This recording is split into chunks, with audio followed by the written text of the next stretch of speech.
Hello friends and welcome to the Southern Mountain Kitchen. Today we're going to make mixed greens and ham.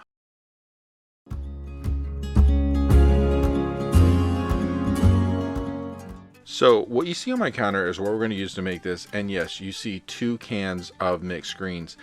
The reason I'm using this is because we're doing a fast version of making this video. If you wanted to make this with fresh greens, it would take you over 2.5 hours to make this, from the cleaning to taking out the stems to cooking them. And we're just going to eliminate that because we're using the Glory Seasoned mixed greens, which these are Southern style. 2 27-ounce cans are all you're going to need for this. And let's get started. So I had some leftover ham, which I am using in this, which was from a spiral ham. It's just basically, you know what, I found a way to use some leftovers and make it really great.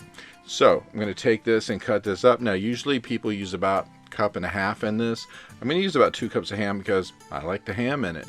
So go ahead and cut this into cubes. Make sure that everything is sliced up so it's not big huge pieces of it, because we're not trying to take all day to break this ham down by cooking it. We're just going to cut it up first.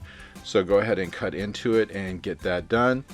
And you know, you can use as much ham or as little ham as you want in this. It's just really not a big deal how much you use. So I'm using a lot amount. I mean, mine is like a lot of an amount of ham. It's just what it is.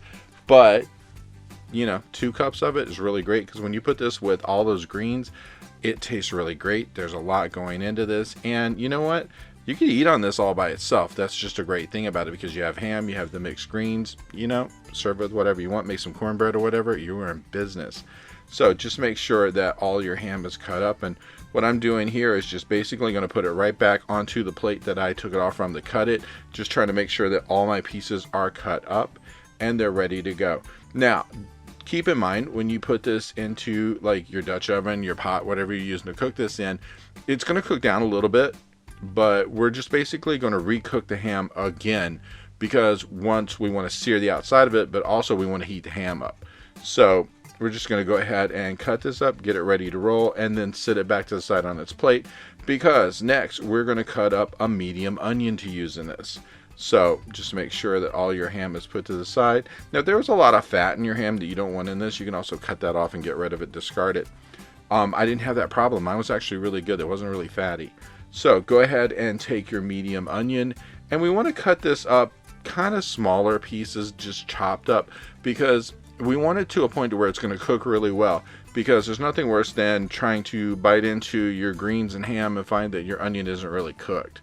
So go ahead, chop this up as small as you want to.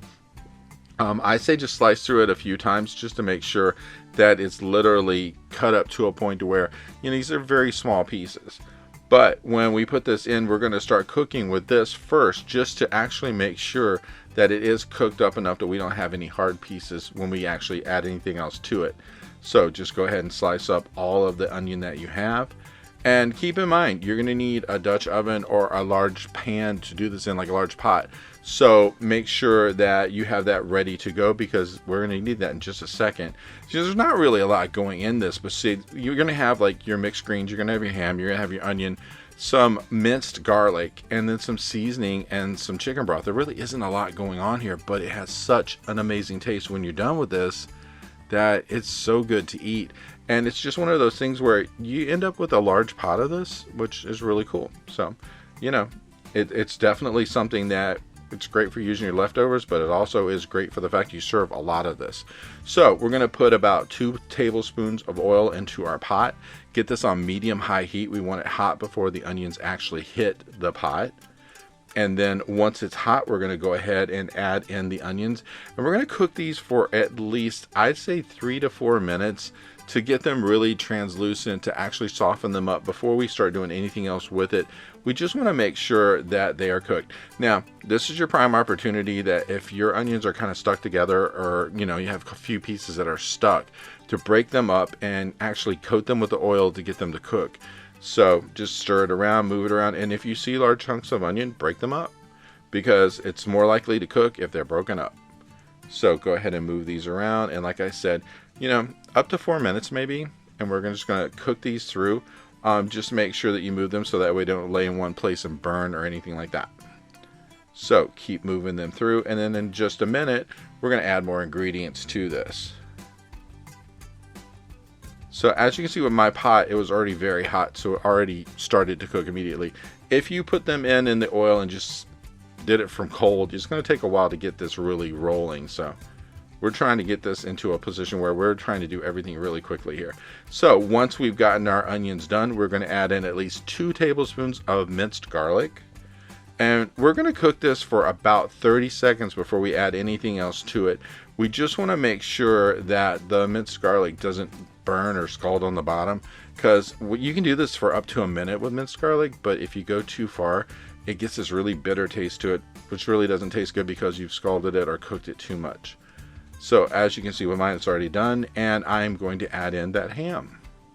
Now, what we're going to do with the ham is take it and try to mix it around in here through the onions and the garlic and everything, and get that all mixed together. So that way, as this cooks, the ham is actually going to start heating up, but it's also going to actually recook the ham to a point to where we're going to actually sear the edges, make it a little bit of red around the edges as we're cooking it. And just keep moving this around as it's going. And we're going to do this probably for about, I don't know, I'd say at least 4 to 5 minutes, just to make sure that we get it really cooked. And then once it's there, you know, you're ready to go with the next steps, because technically your ham was already cooked to begin with, but we just wanted to get it hot and get it a little seared around the edges. And as you can see with mine, this is definitely hot at this point. So we're going to add about a cup of chicken broth to this. And this is going to give it a lot of flavor, but it's also going to give it a little bit of liquid to cook with as we're going. So go ahead and mix this up, get that chicken broth all the way through for your onions and your ham and your minced garlic, and just make sure that as we're doing this, we're going to let this stay in here long enough to get back to a boil again, which is going to take a couple minutes. But once it's boiling, we're ready to go on to the next step. And as you can see, mine is boiling now. So once you get up to this, we're going to get to the point where we're going to add some seasoning to this, and we're going to use Zatarain's, because we're using Creole seasoning in this, and we're going to use about a tablespoon. And this has the most amazing taste, especially when you're using it with ham or vegetables or whatever. It really has a kick to it. So once that's in there, you're going to want to stir it up a little bit, and that way we get the seasoning all the way through the ham and everything that's already in this. And then in a minute, we're going to bring in those mixed greens. So go ahead and open up your cans, make sure that you get them ready to go. And then we're going to pour them in and keep their liquid, because the liquid inside of this actually has seasoning. They actually season these completely before. That's why it says Southern Greens on it. And it's mixed greens. So 27-ounce cans, we're going to go ahead and dump them in. And once they're in there, we're going to mix this up. And we're going to get this temperature up to where we have a boil going again in the pot. And then we're going to turn it down to about medium once it starts to boil. And let this cook for about 25-30 minutes. So that way all of this has a chance to work together to have this amazing flavor. Because everything in here has something really great going on. But when you put it together, it is so cool to eat. So just go ahead and get that up to a boil. And like I said, 25 to 30 minutes, and then you're going to be ready to like serve this. Put it on a plate, have some cornbread, have some whatever with it. When you go to serve this, you want a slotted spoon. That way when you lift this out of here, you lose a lot of that liquid, because you don't want that all on your plate or in your bowl, whatever you're serving this in. But this is what it looks like when it is done, and this is after the 30-minute marker. And I got to tell you, this has so much flavor going on. But it's really a terrific thing to eat, and it's not really so bad for you to eat some greens. So this is what mine look like on a plate, and I gotta tell you, this is really great, and I think you're gonna like it. I hope you liked this video, and if you did, please like and subscribe. And if you get a chance, check out the Southern Mountain Kitchen website, where you can get a free recipe, check out the cookbooks available from the Southern Mountain Kitchen, and if you'd like to, you could order a cookbook at a discounted price, cheaper than Amazon, with shipping that is also cheaper than Amazon. So if you get a chance, check it out, and I hope you have a great day.